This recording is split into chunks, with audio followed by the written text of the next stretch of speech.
کسی کی ذاتی زندگی پر، کسی کی فیملی پر گفتگو کرنی نہیں چاہیے، یا ذاتی زندگی پر گفتگو کرنا یہ اچھے لوگوں کا کام نہیں ہے۔ لیکن کچھ لوگ ایسے ہوتے ہیں کہ برائے اصلاح یا لوگوں کو متنبع کرنے کے لیے ان پر گفتگو کرنا ضروری ہوتا ہے۔ شیخ رشید کی ایک ویڈیو میرے سامنے آئی کہ اینکر نے سوال کیا کہ عید پر لوگ اپنوں کو یاد کرتے ہیں، آپ کس کو یاد کرتے ہیں؟ تو شیخ رشید جیسا مضبوط آدمی بھی اس بات پر رو پڑا۔ اس نے کہا میرا کوئی نہیں ہے جسے میں یاد کروں۔ آنکھوں سے آنسو نکل گئے، میرا دل بھی پسیج گیا یہ ویڈیو دیکھ کر۔ لیکن میں عرض کرنا چاہوں گا، ایک وقت تھا جب شیخ رشید سے سوال کیا آپ شادی کیوں نہیں کرتے، تو جواب یہ تھا کہ جب تازہ دودھ کے لیے بھینس خود پاس آ جائے تو بھینس پالنے کی ضرورت کیا ہے، یا روز تازہ دودھ مل جائے تو پھر بھینس پالنے کی ضرورت کیا ہے؟ اس طرح کا ان کا جواب تھا۔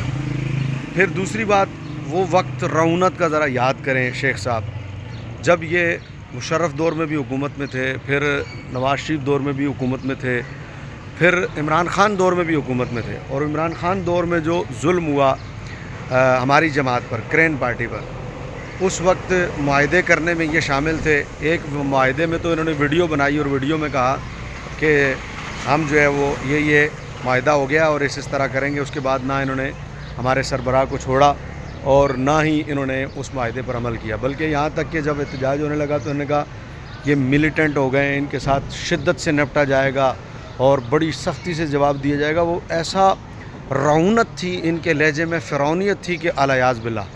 یہاں تک کہ مجھے اچھی طرح یاد ہے جب ہم مرید کے پہنچے تو اس وقت ان کے الفاظ یہ تھے کہ مٹا دیں گے، ختم کر دیں گے، بس الامان الحفیظ۔